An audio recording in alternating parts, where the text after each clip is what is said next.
काय विषय आहेत, कशा पद्धतीने आपण निवडणूक समोर जाणार आहोत? निलंग्यामध्ये लोकांना बदल हवा आहे. निलंग्यामध्ये लोकांना नवी व्यवस्था हवी आहे आणि काँग्रेस पक्ष ती व्यवस्था देऊ शकतो असा आम्हाला आत्मविश्वास आहे. 15 वर्ष भारतीय जनता पक्षाने तिथला कारभार पाहिला आणि त्या कारभारावर अनेक प्रश्नचिन्ह उपस्थित होत आहेत. हे आम्ही लोकांपुढे घेऊन जाणार आहोत आणि मला विश्वास आहे की निलंग्यातला सामान्य मतदार हा यावेळेला काँग्रेस पक्षाला दणदणीत विजय मिळवून देईल. काँग्रेसबद्दलमध्ये अंतर्गत एक विषय आपल्याला प्रश्न विचारायचा असेल की माजी नगराध्यक्ष सुनीता ताई चोपडे, चिरंजीव दीपक चोपडे, म्हणजे दयानंद चोपडे यांनी आयुष्यभर पूर्ण काँग्रेससोबत काम केलं, एक निष्ठ काम केलं.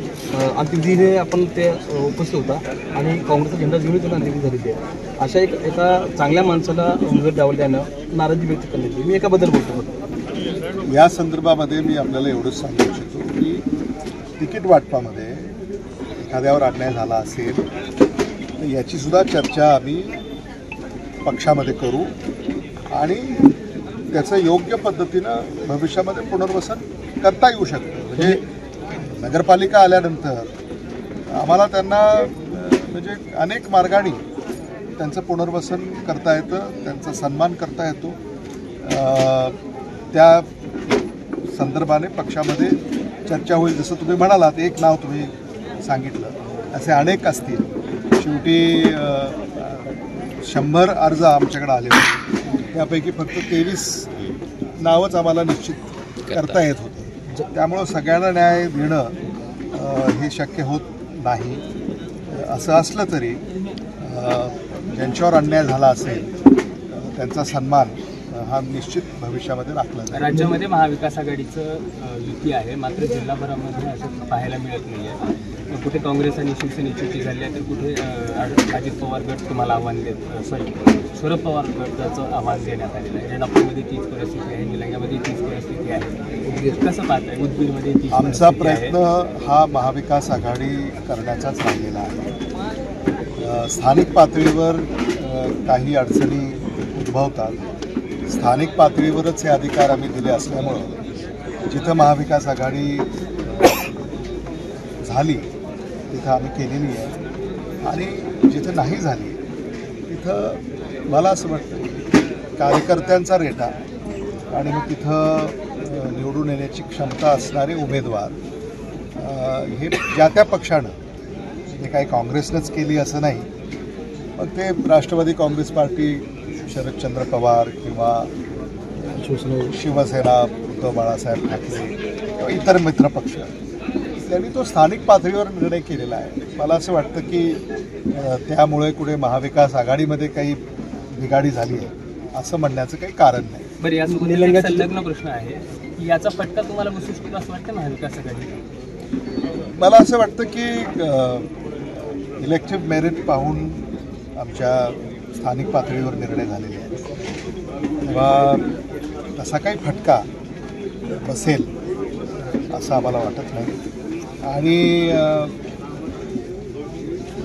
काही ठिकाणी असं काही वेगळं घडलंच तर पोस्ट पोल अलायन्स हा पर्याय आहेच.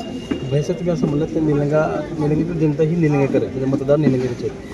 एक निलंगेकर मतदार यांना आपण काँग्रेसच्या वतीनं काय आव्हान करणार, काय विजन घेऊन पुढे जाणार आहोत? मतदारांना माझं हे आव्हान असेल की 15 वर्ष मतदारांनी भारतीय जनता पक्षाचा कारभार पाहिलेला आहे आणि आजही महाराष्ट्रामध्ये काय कारभार चालला आहे हे रोज तुम्ही दाखवताय आणि ते पाहताय.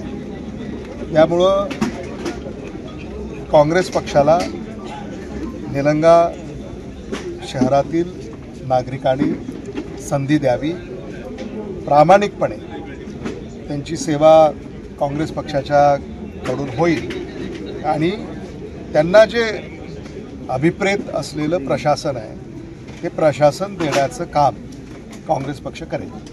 जे काँग्रेसकडून बंडखोरी करणार आहेत किंवा करतील त्यांच्यावर कारवाई वगैरे करणार आहे का? मला असं वाटतं की राजी नाराजी असू शकते, बंडखोरी वगैरे होईल असं मला वाटत नाही, कारण आम्ही सगळ्यांनी मिळूनच ही पावलं उचललेली आहेत, उमेदवारांची निश्चिती केलेली आहे. त्यामुळं दर निवडणुकीमध्ये अशी चर्चा असतेच, पण मी असेन, शिवाजी काळगे असतील आणि इतर आमचे सगळे सहकारी आहेत याच्यामध्ये लक्ष घालू आणि जे नाराज आहेत त्यांची नाराजी दूर करण्याचा प्रयत्न करू. एक शेवटचा प्रश्न, निमन भारत रेशमी हे ते स्वतः नगर परिषदेत उभा आहेत.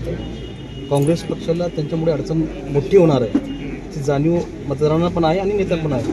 त्यांच्या काही बोलण्यावर काय झालं?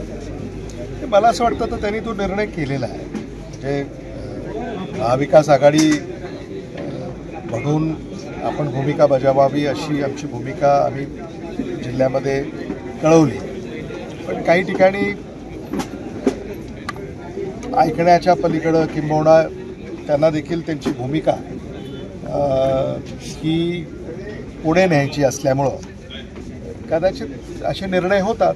त्यामुळं आमचे लढता येतात, हे खरं आहे, आम्ही लढतोय. जे पक्षाकडे मागणी केलेली आहे, जे पक्षाकडे काँग्रेस पक्षाकडे मागणी केलेली आहे उमेदवारांनी, ते अपक्ष म्हणून राहणार आहेत, त्यांना कशी समजूत काढणार? नाही, ती चर्चा सुरू आहे. त्यांच्याशी आम्ही आणि आमचे सगळे सहकारी चर्चेमध्ये आहेत. मला आशा आहे की ते सगळे जे उमेदवार आहेत ते आपल्या उमेदवारीचा अर्ज मागे घेतील. निलंग्याची जबाबदारी जर म्हणजे काय खासदार साहेबांकडे दिली तर निवडणूक अधिक सोपे होईल का? होईल ना. तर त्यांना ठेवावं असं माझी इच्छा आहे या ठिकाणी. तुमची इच्छा पूर्ण जबाबदारी त्यांच्याकडे द्यावं होतं.